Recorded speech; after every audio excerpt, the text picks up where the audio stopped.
You've answered so many of my questions. I want to ask you whether there are other comments or remarks that you'd like to make about the time that you've spent with CPAT. Yeah.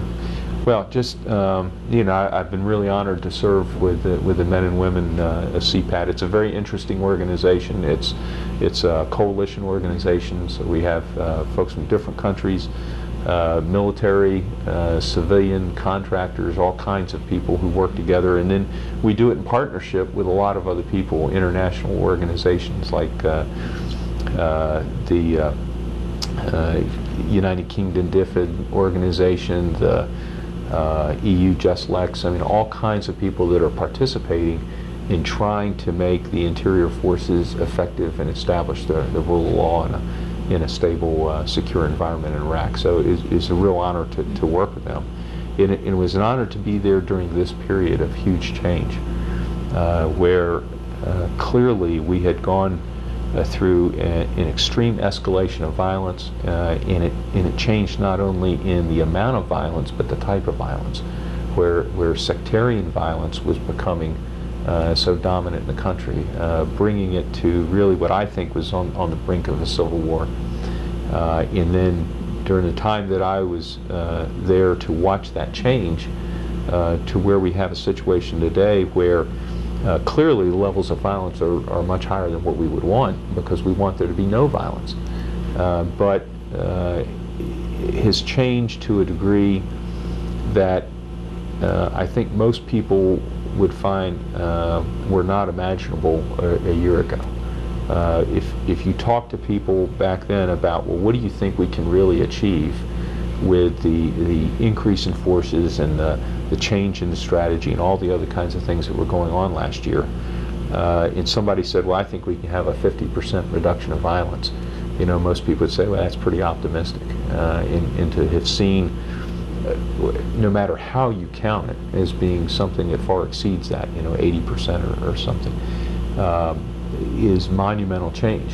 And so the levels of violence, but also the changing and the maturing of institutions. You have seen a new increased confidence by the Iraqis. You've seen that reflected in the political dynamics that are going on, and you see it in the operations of their security forces.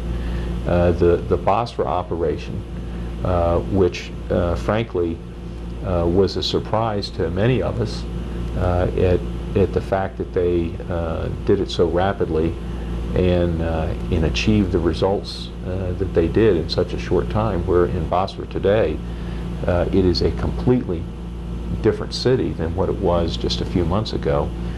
In the same thing in Mosul and Amara and Baghdad. No one would have imagined the Iraqis going into Sadr City and changing the dynamic completely there just in a matter of months. So all of those kinds of changes that have occurred have truly been monumental. But the other thing is, we should always caution ourselves that we shouldn't get carried away by the euphoria that goes with achieving remarkable things, and that is, it's still going to be a very difficult struggle for some time to come. Some of that struggle is based on the fact that this country has been traumatized not only by the years of the regime, but by the violence over the last several years.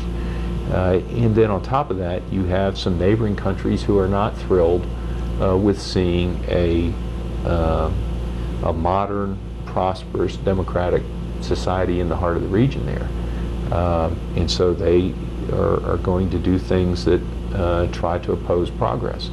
And so it's going to continue to be a little bit of a challenge and a difficult struggle. But I think that if you look at it, there is good cause for optimism, as long as we temper it with keeping in mind that these kinds of environments, especially in this region, are just challenging places. General Mike Jones, thank you so much for joining the Institute for the Study of War today to talk about your experience, and thank you most of all for all that you've done at CPAT over the past year. Thank you for everything. Okay, Kim, thanks very much. It's a pleasure to be with you. Thank you for joining today's ISW webcast with Major General Mike Jones. To learn more about ISW and its research products, visit our website, www.understandingwar.org.